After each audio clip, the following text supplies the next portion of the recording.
On my brother's ceremony, I was refused at the gate. My revenge exposed rank and rewrote family. At my own brother's award ceremony, security stopped me. "Show, ma'am, you're not on the list." Oh, my brother Ethan smirked at his wife. "My sister is just a useless desk jockey. She should have married a real officer." He had no idea my desk job was about to save his life and destroy his pride on the exact same day.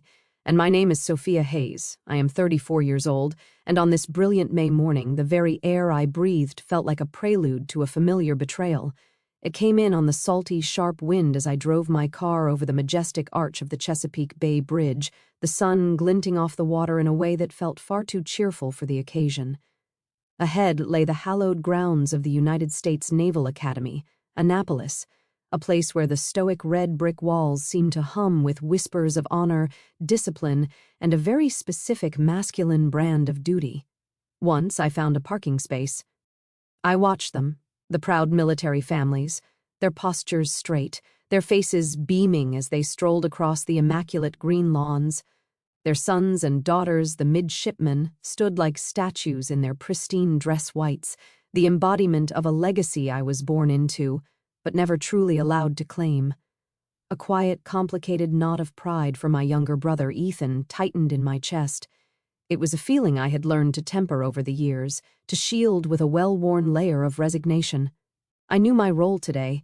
It was a part I had been playing for 15 years, a well-rehearsed performance as the supportive older sister, the quiet footnote in the grand story of the family hero. I was a shadow, a name whispered in the background. Taking a deep, steadying breath, I steeled myself to once again play the part of the sister with the desk job.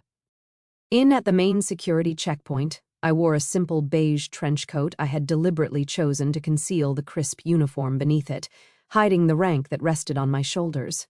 A young petty officer, his jaw set with the seriousness of his post, took my ID. He was all professionalism until his eyes scanned the guest list on his tablet. He looked up at me, a crease of confusion forming between his brows. "I'm sorry, ma'am," he said, his voice polite but firm, trained to be unwavering. "I don't have a Sophia Hayes on the guest list for Lieutenant Hayes." He turned the tablet screen toward me, a gesture of proof that the error was not his. "The list I have is Captain David Hayes, Mrs. Margaret Hayes, and Mrs. Jessica Hayes, the lieutenant's wife." And then he read each name with military precision: David Hayes, Margaret Hayes, Jessica Hayes. Each one was a small, sharp hammer blow against my ribs. The absence of my own name was louder than any of theirs. This was not a clerical error. This was not an oversight. This was a deliberate, calculated act of erasure. As if summoned by the thought, the gleaming, ostentatious black SUV my family favored pulled up to the gate. The door opened and Ethan emerged, looking every inch the conquering hero in his perfectly tailored dress whites. The uniform seemingly radiated its own light against his tanned skin. He saw me standing there, saw the guard's apologetic stance and a slow, knowing smirk, the kind of victory only a lifelong rival can truly savor, played on his lips.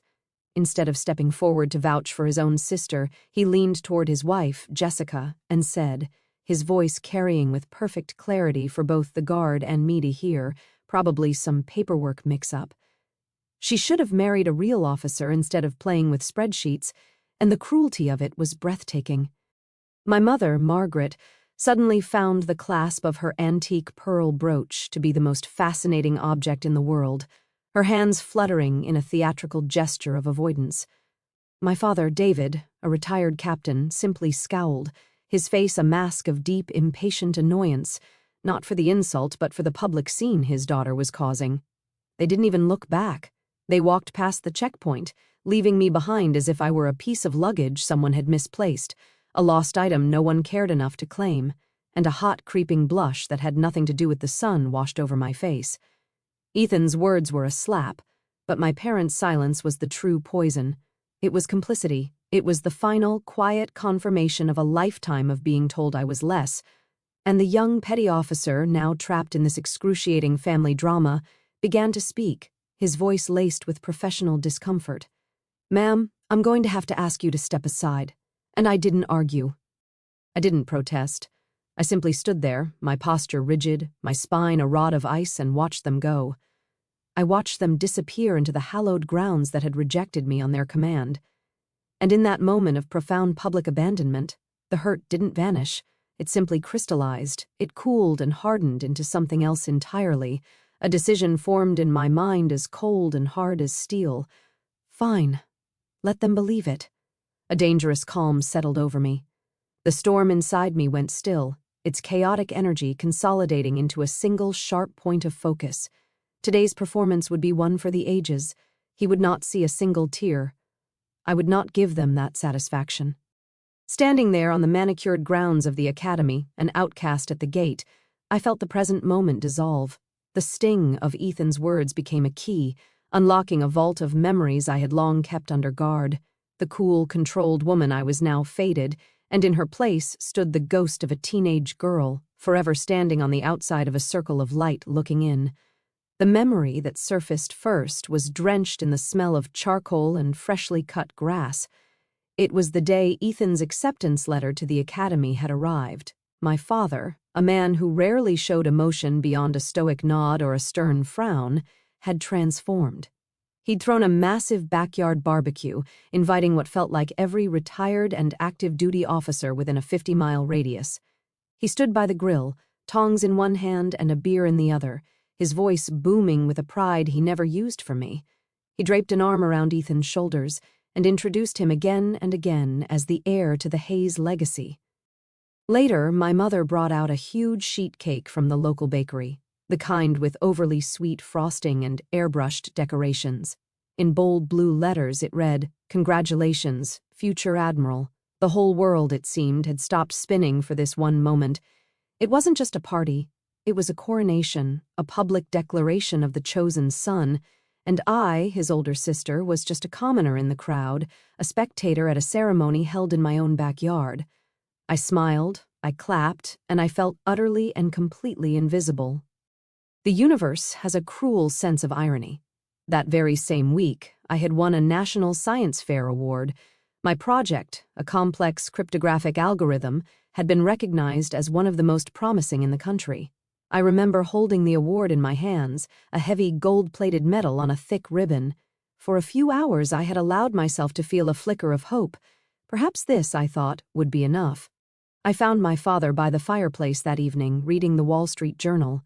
I approached him tentatively, the way a child offers a drawing, my heart pounding with a desperate need for his approval. "Dad," I'd said, my voice barely a whisper, "I won." I held out the medal. He took it, his eyes barely leaving his newspaper. He glanced down at the intricate engraving, his expression unchanging. "Good job, sweetie," he murmured, the words automatic, devoid of any real warmth. He handed it back to me and then folded his paper. "I was just thinking Ethan is going to need a serious physical training regimen to get ready for plebe summer." And just like that, the moment was over. The subject, as always, had returned to Ethan. The gold medal in my hand suddenly felt heavy, not with the weight of achievement, but with the dead weight of disappointment. Its shine seemed to dim under the fluorescent lights of our living room. Later that night, alone in my bedroom, I opened an old wooden box where I kept forgotten things, childhood trinkets, old letters. I placed the medal inside, nestled it between a dried corsage and a silver dollar from my grandfather, and I closed the lid.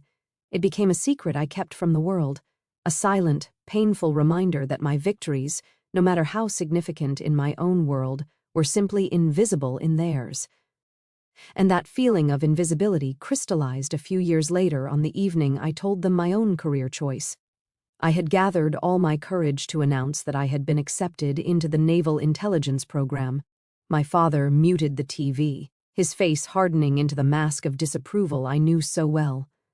He stared at me across the coffee table, his silence more intimidating than any shout. "Isn't intelligence?" he finally said, the word tasting like an insult on his tongue. "That's a support role, Sophia. It's for people who can't make it in combat. The Hayes family are not support staff." My mother, ever the peacekeeper, jumped in with a placating smile. "Now, David," she'd said softly, laying a hand on his arm. Perhaps it's safer for her that way. Her words were meant to be a comfort, but they were a dagger, safer for her. The implication was clear. I was weak, fragile, in need of protection, not suited for the real glorious danger that men like my father and brother were born for.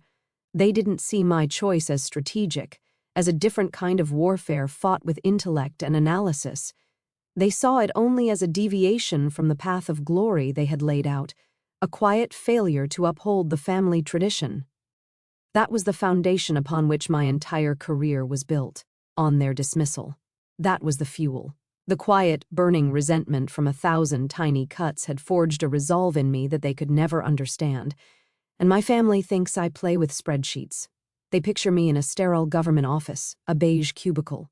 My greatest daily challenge, a paper jam in the printer. The bitter irony is that they're not entirely wrong about the sterile part. They just have no concept of what that sterility truly contains. They know nothing of the place we call the tank, a united facility buried deep underground, shielded from any form of electronic eavesdropping. The air is cold, recycled, and carries the low, constant hum of powerful servers. There are no windows. The only light comes from the giant curved wall of screens in front of me, a mosaic of glowing maps, drone feeds, and cascading lines of code. This was my office. This was my battlefield. And I remember one particular night, a Tuesday that bled into a Wednesday. The air in the tank was thick with tension you could almost taste. We were coordinating a high-risk hostage rescue in the Red Sea. A civilian oil tanker had been boarded by pirates and a dozen lives hung in the balance. My team of analysts fed me data streams in a quiet, focused rhythm, their voices low and steady in my earpiece. My job was to see the whole board, to connect the dots faster than our enemy could. Viper 1, confirm target location.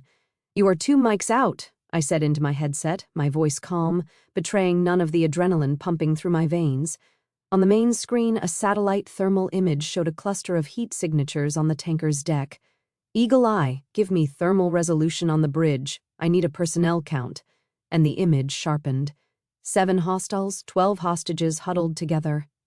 The lives of a SEAL team, Viper 1, depended on my next series of commands, on my ability to process and predict.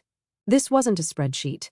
This was a high-stakes chess match where the pawns were human lives, and I was the one moving the most important pieces across the board. It was in that moment of peak concentration, as I was about to give the green light, that my personal cell phone, tucked away in my pocket, vibrated. It was a jarring, unwelcome intrusion from another world. For a split second, I considered ignoring it, but protocol was protocol. I pulled it out. It was a text from Ethan. The message glowed on the small screen, a beacon of casual ignorance from a world away. Enjoying your weekend in D.C.? Hitting the museums, I bet. Don't work too hard on those reports, sis. I read the words and a cold, bitter wave of irony washed over me. Here I was in a life-or-death struggle against armed traffickers, my mind stretched to its absolute limit. And in his world, I was his boring older sister, a tourist in my own life, drowning in paperwork. The condescending nickname, Sis, felt like a final twist of the knife. I took a breath, my fingers tightening on the phone for a second before I thumbed the power button, plunging the screen into darkness. I slipped it back into my pocket. My focus snapped back to the wall of screens, my voice emerging colder and sharper than before. "Stand by, Viper 1. I commanded, my eyes catching a flicker of movement on a secondary feed, a small fishing boat, unlit, approaching the tanker from the stern. It wasn't on any maritime charts, it was a ghost. Eagle eye, focus on that trawler. Now. The thermal image zoomed in.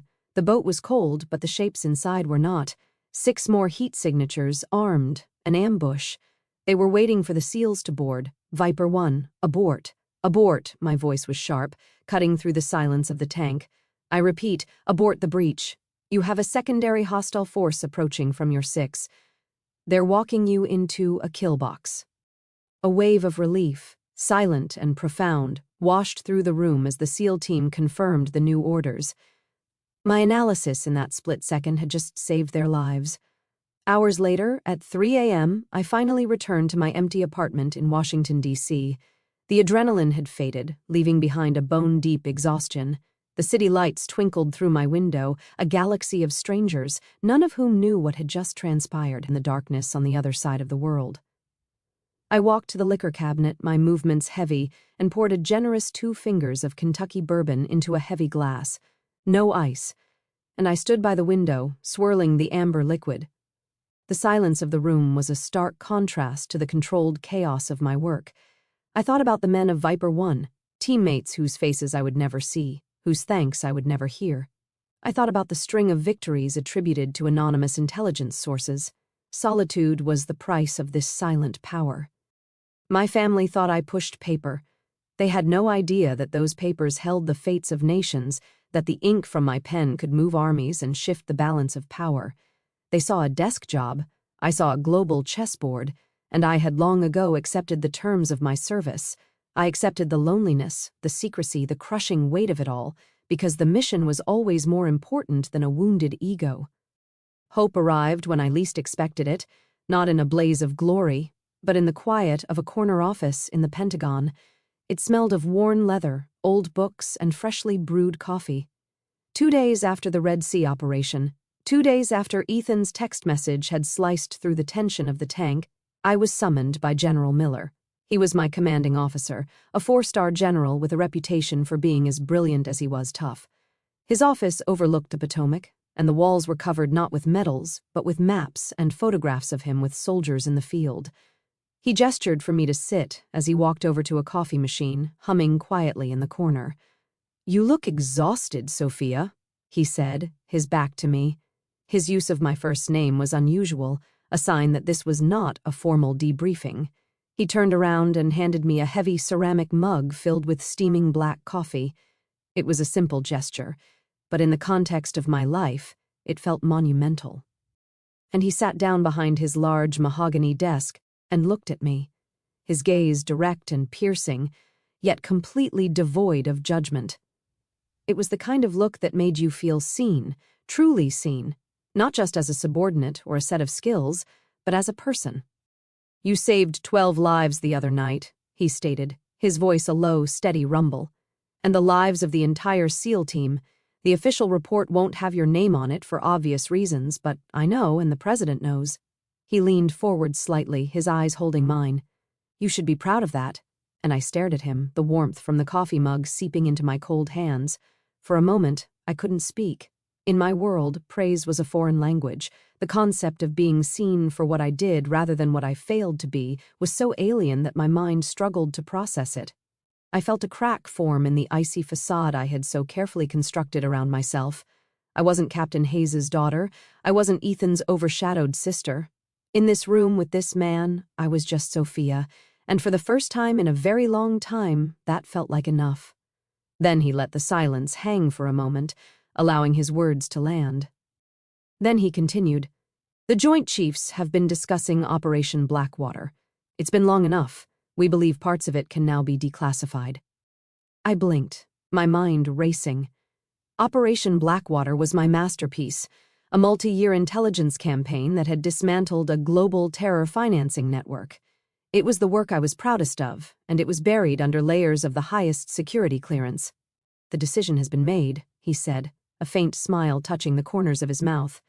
"It's time we started recognizing our heroes in the shadows.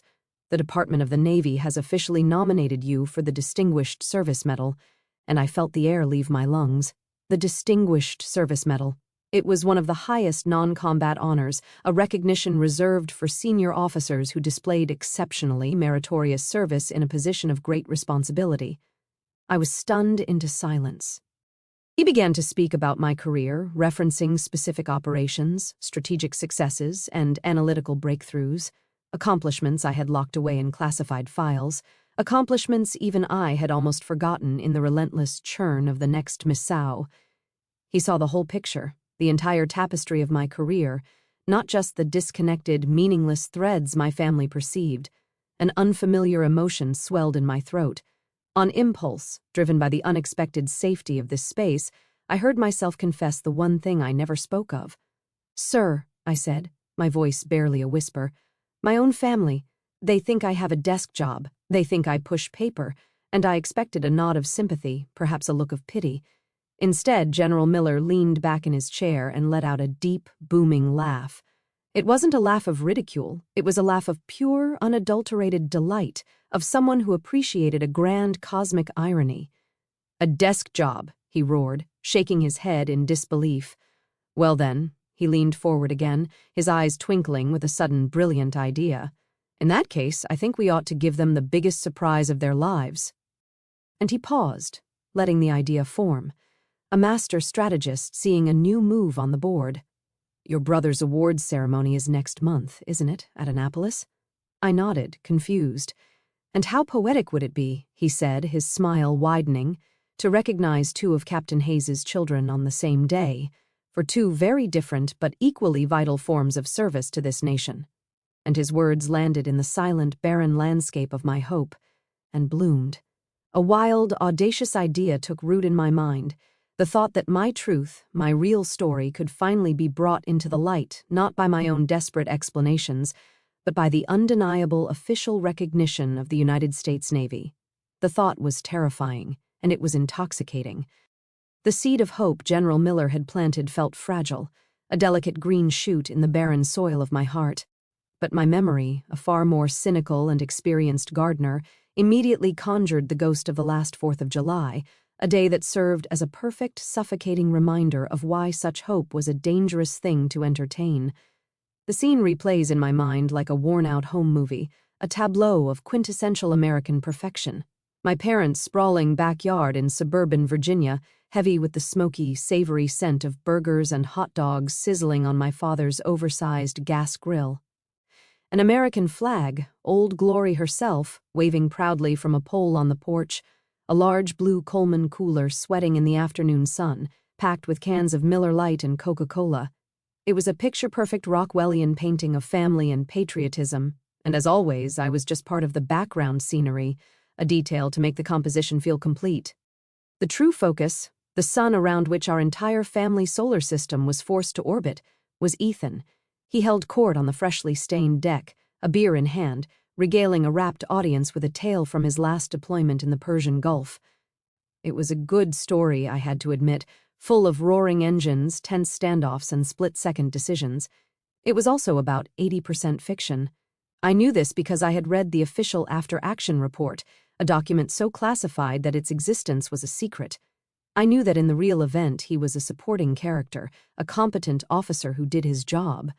But here on his stage, under the adoring gaze of our father, he had given himself the starring role. My dad, his face beaming with a vicarious pride that was almost painful to watch, would nod along, interjecting with technical details about the FA-18 specs or the carrier group's protocols, lending his own authoritative weight to the embellished narrative. It was a play, a tired, predictable one they had been performing for my entire life, and I was, as always, the unwilling audience member, contractually obligated by blood to applaud a performance I knew was a fraud. Later, while my father and Ethan were deep in a debate about military spending, my mother caught my arm with a gentle but firm grip. "Come help me in the kitchen for a minute, dear," she said, her voice bright and conspiratorial. This was her signature move, the gentle summons to a private space for a not-so-gentle, soul-crushing critique. And in the cool of the kitchen, she pulled a large bowl of potato salad from the refrigerator, her back to me as she fussed with the plastic wrap. "You see Jessica out there," she began, her tone meticulously casual. "She just knows how to take care of Ethan. She makes his life so easy when he's home. It's a real gift, you know." She turned to face me then, her smile a carefully constructed mask of maternal concern that didn't quite reach her eyes. "A career is a wonderful thing, Sophia. We're very proud of you, of course, but you mustn't forget about your own happiness." And I braced myself. I knew what was coming next. My friend Carol from the book club, her son Mark, he's an orthopedic surgeon, very successful, very handsome, and he's finally single again. I was just thinking, and I let her words wash over me, each one a tiny, perfectly aimed dart. It wasn't about my happiness, it was a judgment, it was a quiet, firm declaration that my life, the one I had sacrificed and fought for, the one I had painstakingly built for myself in the shadows, was fundamentally incomplete. My career, in her eyes, was not a source of pride or fulfillment, but a temporary placeholder, a waiting room for the only event that truly mattered in a woman's life, marriage. I wasn't a success. I was a problem to be solved, a loose end to be tied up in a neat matrimonial bow with a doctor. "That's very thoughtful of you, Mom," I said, my voice perfectly even, a testament to years of practice. "But I'm happy." The lie felt thin and brittle in the air between us. When we returned to the patio, the sun was beginning its slow descent, casting long, dramatic shadows across the lawn. Ethan, now 3 beers in, was louder, his confidence amplified by the alcohol and the fawning audience. He spotted me, and with a boisterous laugh draped a heavy, familiar arm over my shoulders. His gesture was a prelude to an attack disguised as brotherly affection. "Hey, sis," he said, his voice overly jovial. He pulled me a little closer, forcing the small group of his friends and our parents to pay attention. "I've been meaning to ask you," he paused for dramatic effect. "When are you going to put in for a transfer to a real position?" The question landed in the suddenly quiet circle like a grenade. "I mean," he continued, either oblivious or indifferent to the sudden tension, "somewhere you can actually make a difference. Must be pretty damn boring sitting in the Pentagon all day pushing paper." And there it was, the annual public dismissal of my entire life's work in front of everyone. He had reduced my career, my sacrifices, my secret victories, and crushing responsibilities to nothing, a boring, meaningless waste of time. He wasn't just asking a question, he was passing a verdict. I felt it then, a wall of ice beginning to form around my heart, a defense mechanism I had perfected over decades. It started at my core and spread outwards, a cold, crystalline barrier against the casual, smiling cruelty of his words. On the outside, I held my own smile in place. It was a polite, placid, utterly empty expression. "I like my work, Ethan," I said, my voice a perfect imitation of calm. But inside, behind that wall, I felt a fundamental shift. The ice, which for years had been just a shield, was now becoming something else. It was getting higher, thicker. It was no longer just a defense, it was becoming a fortress. And I knew with a certainty that chilled me to the bone that it was very, very close to reaching its peak. And have you ever had a moment where time seems to slow down, where the world narrows to a single, hyper-focused point of humiliation? That was me standing at the gate with the guard's polite, dismissive words hanging in the air. "Ma'am, I'm going to have to ask you to step aside." And it's the politeness that makes it worse, isn't it? The professional, dispassionate tone that says, "This isn't personal, I'm just doing my job," when everything about the situation feels deeply, excruciatingly personal. My feet felt like they were cemented to the asphalt. I was an exhibit in a zoo of my own family's making, trapped in the spotlight of their casual cruelty. And then, through the thick, suffocating air, a new sound emerged. It was the quiet, confident purr of an engine you only find in a government-issued black sedan. The car glided to a stop beside us, and when the rear door opened, General Miller emerged. He was in his full dress uniform, and in the bright morning sun, the 4 stars on each of his shoulders seemed to burn with a light of their own. You know a leader when you see one. It's in the way they stand, the way they survey a scene in a single, all-encompassing glance. He saw me frozen. He saw the flustered guard, and he saw my family watching from a distance, and he ignored them as if they were part of the landscape. His focus was a laser beam aimed directly at me, and when he smiled, it was with a genuine warmth that melted a fraction of the ice around my heart. "There you are, Admiral Hayes," he said, his voice carrying with an easy authority that could command fleets. "We were about to send out a search party." The words didn't just break the silence, they shattered it. Admiral Hayes. And you could almost physically see the gears grinding and then stripping inside the young petty officer's head. The stern mask of professionalism didn't just crack, it disintegrated. His face cycled through a series of emotions with comical speed. First blank confusion, then dawning comprehension, and finally a wave of raw, unadulterated panic. His skin went pale. He had just been seconds away from physically ejecting a flag officer, a rear admiral from a Naval Academy event. He knew, and I knew, that in the rigid, unforgiving world of military hierarchy, he had just stared into the abyss of his own career. "Admiral, ma'am, my deepest, most sincere apologies," he stammered, his body snapping into a salute so sharp it was a miracle he didn't dislocate his shoulder. He practically threw himself at the gate controls, swinging the barrier open with a desperate, frantic urgency. And it's amazing what a title can do, isn't it? The first jarring taste of a power I had earned in the shadows was now on full display in the sun. General Miller placed a light, guiding hand on my elbow. He leaned in, his voice a low, protective murmur for my ears only. "Are you all right, Sophia? Do I need to go have a word?" And then my gaze drifted past his shoulder to the 3 people who were my blood. They were staring, their mouths slightly agape. You've seen that look before, I'm sure. The look of utter slack-jawed bewilderment when the world as you know it has just been turned completely upside down. And the old Sophia, the ghost of the girl who spent her life desperate for a scrap of their approval, screamed inside me to say, "Yes, yes, go over there, make them see, make them understand." But that girl had died on this very spot just a few minutes ago, and I turned back to the general, the fortress of ice around my heart now complete. I gave a single decisive shake of my head. My voice, when I spoke, was calm and colder than the recycled air in the tank. "That won't be necessary, General. Thank you." I let my eyes sweep over my family one last time. I have a feeling they'll figure it out on their own today. This was it, the crossroads. I wouldn't give them the satisfaction of a confrontation. I would deny them the chance to prepare, to recalibrate, to craft a new performance of feigned, shocked pride. I wanted to see their unfiltered reactions. I wanted to watch them process the truth without any help from me. "As you wish, Admiral," General Miller said, and the look in his eyes was one of pure, unadulterated respect. He straightened up, and with his hand still a firm, supportive presence on my elbow, began to escort me through the gate. He didn't just walk me in. He led me with purpose on a direct path toward the reserved, very important person seating at the front. Our route took us right past the row where my family sat.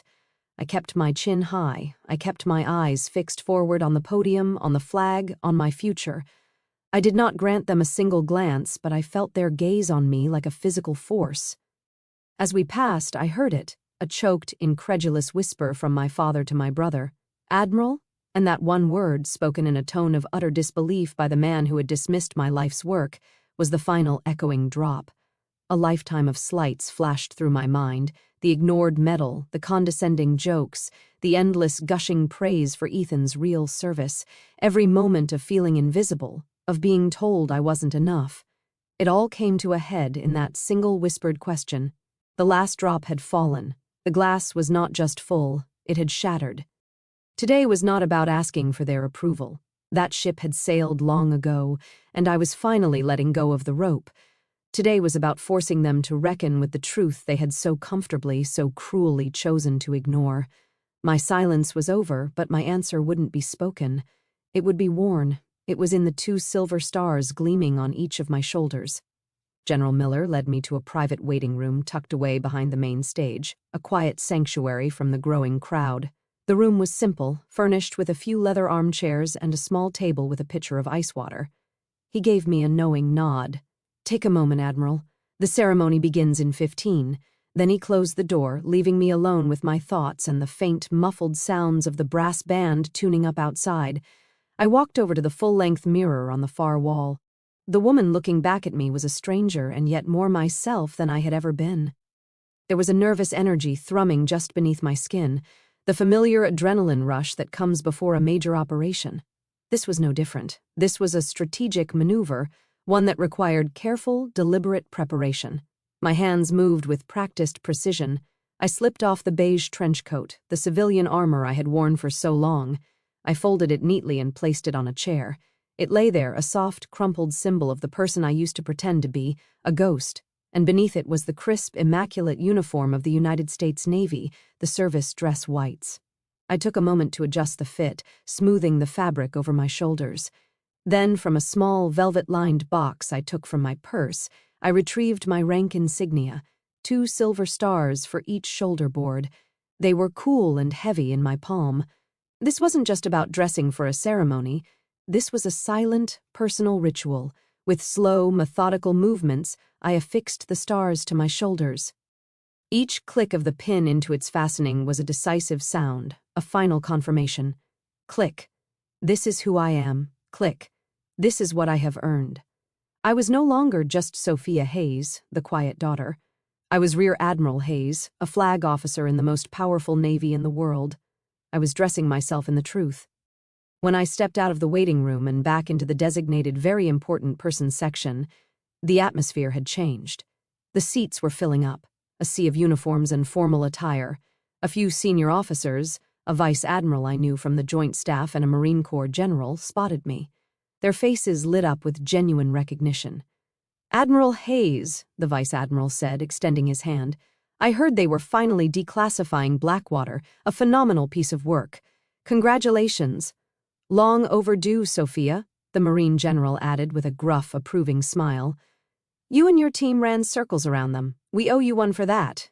In each handshake, each word of praise from these men who understood the sacrifices, who spoke the same language of service and strategy, was like a brick being laid in the foundation of my confidence. It was a stark, almost painful contrast to the cold, confused stares I could feel coming from the guest section. My family didn't know me, but these people, my peers, my colleagues, they knew. Their respect was a shield, a solid, impenetrable wall of validation that I would carry with me into the battle ahead. And I took my assigned seat next to General Miller, my back straight, my hands resting calmly in my lap, and then I allowed myself to feel it, the weight of their gaze from across the aisle. I didn't need to look to know they were staring. I could feel the intensity of it, a mixture of disbelief and a dawning, panicked confusion, and I could picture the scene perfectly. My father leaning in, whispering urgently to my mother fanning herself with the ceremony program, her eyes wide with shock, and Ethan, I could feel his stare most of all. It was a focused, burning beam of bewilderment. He would be looking at the 2 silver stars on my shoulders, the impossible, incomprehensible truth of them. In his mind, the math wouldn't add up. The sister he had mocked just an hour ago, the boring paper pusher, was wearing a rank that took most men a lifetime to achieve, if they ever did. And I met his gaze for a fraction of a second across the crowd, offering nothing more than a calm, polite, almost imperceptible nod. Then I turned my attention back to the stage, and the game had begun. But for the first time in my entire life, I wasn't a pawn sacrificed for the sake of the king. Today I was the queen, and I was about to checkmate them all. My silence now was more powerful than any argument I could ever make. It was the calm before the storm, the quiet intake of breath before the truth was finally spoken aloud. The master of ceremonies, a captain with a voice as smooth as polished brass, stepped up to the podium. And now for the presentation of the Navy and Marine Corps Commendation Medal to Lieutenant Ethan Hayes for meritorious service in support of combat operations. I watched, a silent observer in the front row. As my brother rose from his seat, he moved with the fluid, unshakable confidence of a man who has never had to question his place in the world, a man who has spent his entire life being told he was the hero of every story. He ascended the stage, accepted his medal with a practiced, humble dip of his head, and turned to the microphone as if he were born for the spotlight that now bathed him in a golden glow. His acceptance speech was flawless, a masterclass in charm and filial piety. He thanked the Navy for the incredible honor, his commanding officers for their steadfast leadership. Then he turned his charismatic gaze toward our family. "I want to thank my father, Captain David Hayes," he said, his voice ringing with a sincerity that could move mountains, "for teaching me what it means to be a warrior, for showing me the path of duty, honor, and courage." He smiled at my mother, a warm, affectionate smile, and to my mother Margaret for her unending support and prayers. He then gave a subtle, charming wink to his wife, and of course to my beautiful wife Jessica for being my rock, my anchor in every storm. He paused then, a performer's trick, letting the weight of his gratitude settle over the room. His eyes swept across the audience, a king surveying his court. For a fraction of a second, his gaze passed directly over me, sitting in the front row of the very important person section. There was no recognition, no emotion, not even a flicker of acknowledgement. It was as if he were looking at a piece of furniture, a stranger, a seat filler. Then he continued, concluding his speech with a final patriotic flourish that earned him a thunderous, sustained applause. He never mentioned my name. In that very public, very deliberate omission, in front of hundreds of his peers and our nation's most respected leaders, he had made his final, definitive statement, "You do not exist." It was a deeper, more profound cut than any private insult ever could be. It was an erasure on a public record, a final declaration of my irrelevance. As he walked off the stage, soaking in the adoration, I felt the last faint flicker of any sisterly sentiment within me extinguish, leaving behind nothing but cold, hard clarity. And when the applause finally faded, General Miller did not return to his seat. Instead, with a quiet purpose that immediately drew every eye in the room, he walked to the podium. The entire auditorium, a moment ago filled with sound, fell into a sudden, expectant silence. A 4-star general going off script was an event in itself. "Ladies and gentlemen," he began, his voice commanding the air, a low rumble that needed no amplification to reach the furthest corners of the hall. "We have a special unscheduled addition to today's ceremony. A recognition that for paramount reasons of national security has been kept secret from the public until this very moment."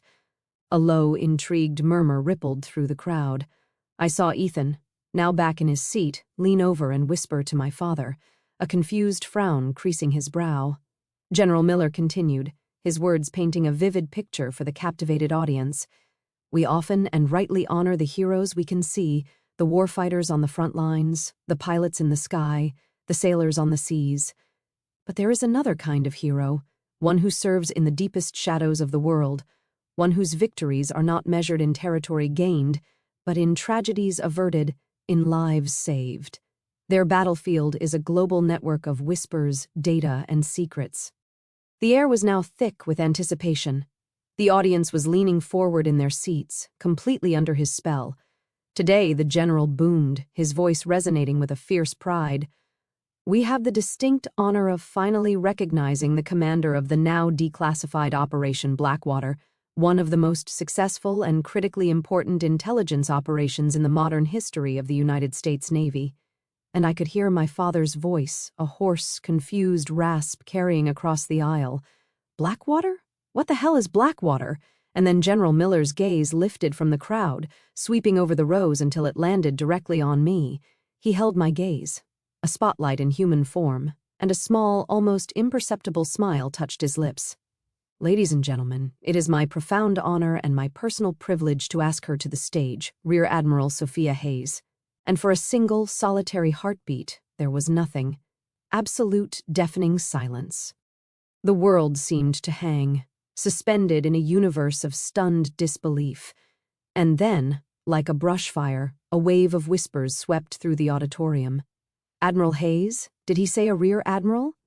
And I rose from my seat, and as I did, something extraordinary, something beautiful happened. Every single uniformed person in that room, from the youngest ensign in the back rows to the most decorated captains and generals in the front, rose to their feet as one. It wasn't planned. It wasn't coordinated. It was a reflex born of instinct, protocol, and a lifetime of ingrained discipline. It was respect, a cascading wave of white and blue uniforms standing in silent, stunned deference. All except for 3 people.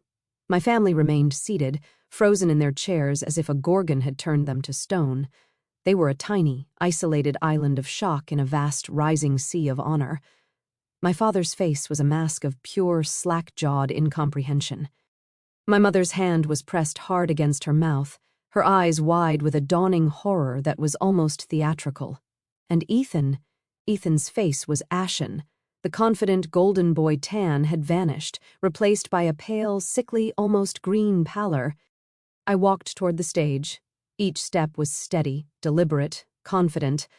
I could feel the weight of my own power, the quiet, immense authority I had carried in secret for so long.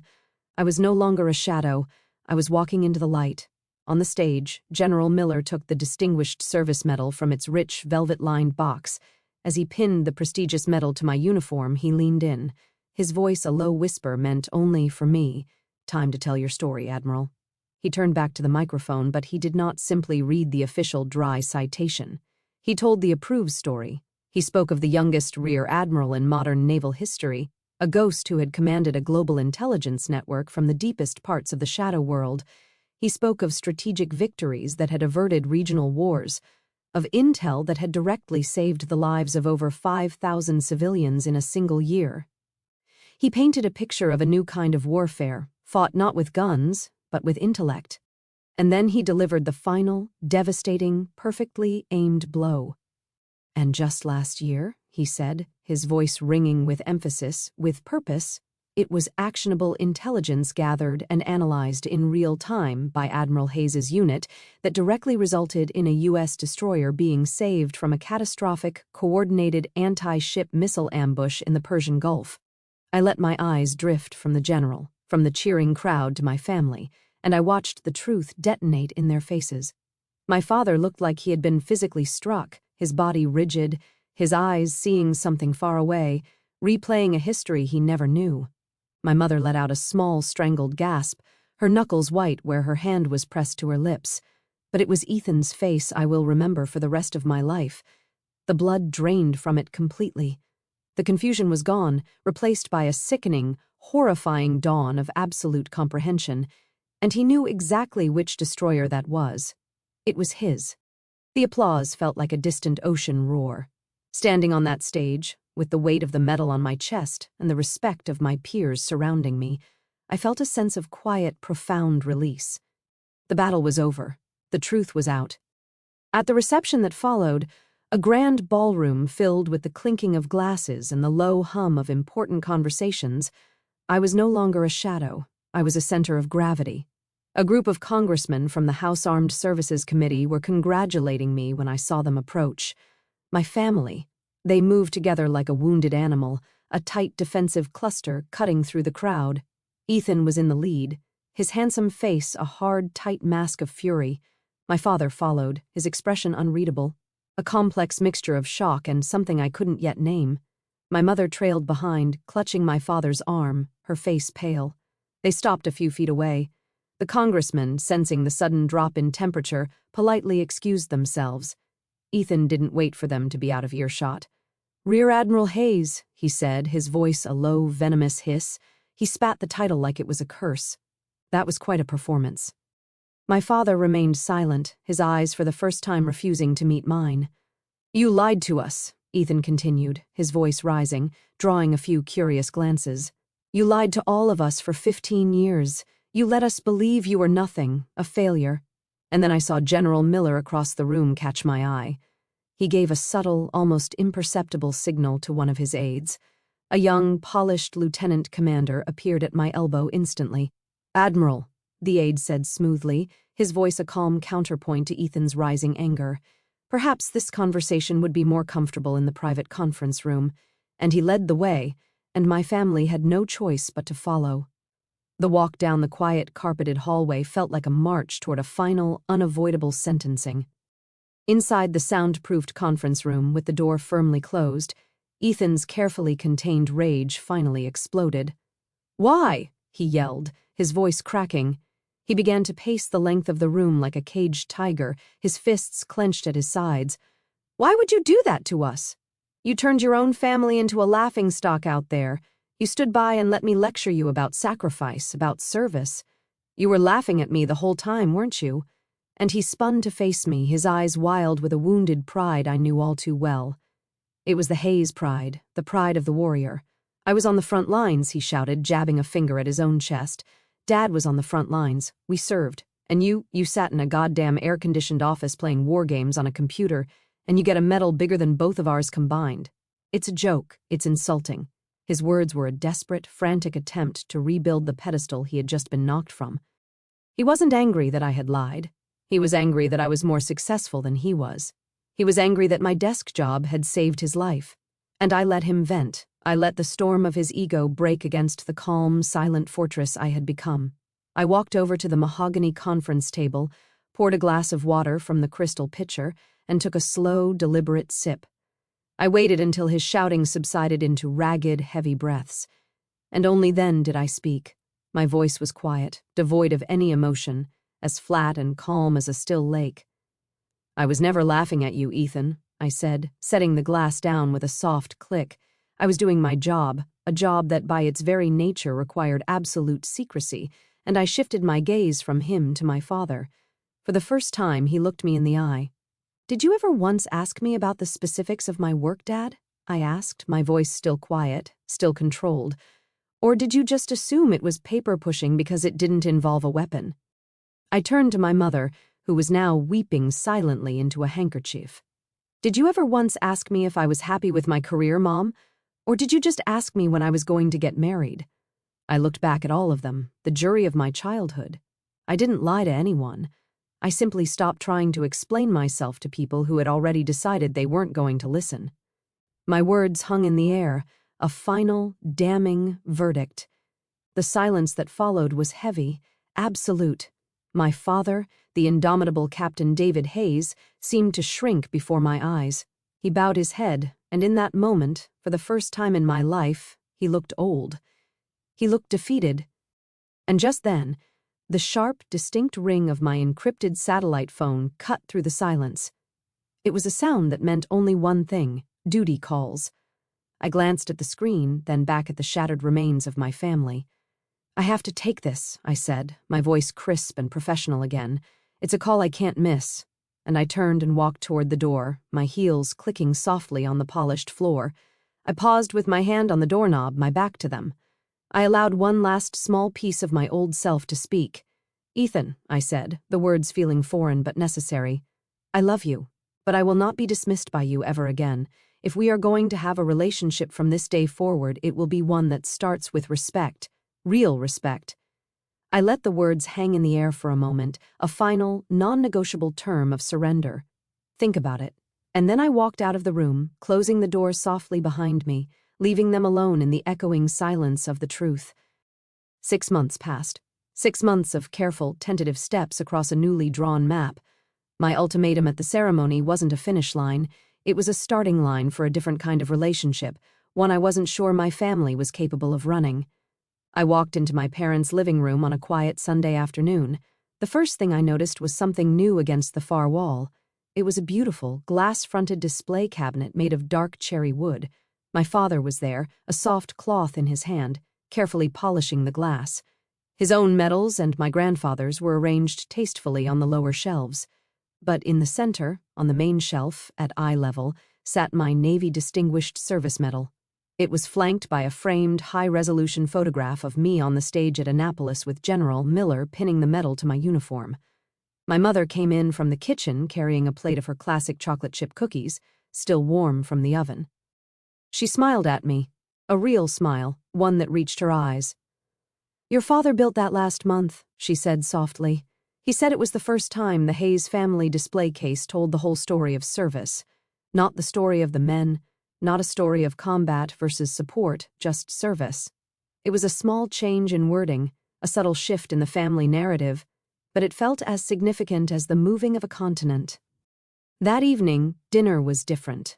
The air was lighter. The usual performance was gone. There were no exaggerated war stories, no bravado. Instead, my father, after clearing his throat, looked at me across the dinner table. "Sophia," he began, testing the name out, "what are the biggest challenges you face with personnel management at the Pentagon? With that many high-level civilians and officers, the politics must be complex." And it was a real question, a question born of genuine curiosity. Later, Ethan talked about a new risk analysis protocol he was implementing on his ship. "It's funny," he said, "not quite meeting my eye. Some of the principles, I feel like I learned them from somewhere." He chanced a quick glance at me, a shy, almost embarrassed smile touching his lips. It was his way of acknowledging my world, of admitting its value without having to say the words directly. And then my mother raised her wine glass. "A toast," she said, her voice clear and steady. "Not to the men of the family, but to the strength and intelligence of all the Hayes children in all their forms." We all clinked glasses. The oppressive, competitive tension that had defined every family meal I could remember was gone, replaced by a quiet, fragile, but very real warmth. After dinner, Ethan and I found ourselves on the old wooden swing on the back porch, a place where we'd spent countless childhood summer evenings. For a long time, we just sat in a comfortable silence, listening to the chirping of the crickets. He was the one who spoke first, his voice low and devoid of its usual arrogance. "I'm sorry, Sophia," he said, his eyes fixed on the dark tree line at the edge of the yard. "The way I treated you, the things I said about your work, it was never about you. It was about me." He took a shaky breath. "I needed to be the hero. I needed it to feel like I was living up to Dad's expectations, to the family name. I was so insecure that I couldn't stand to see that you had found your own way, a way that I didn't understand."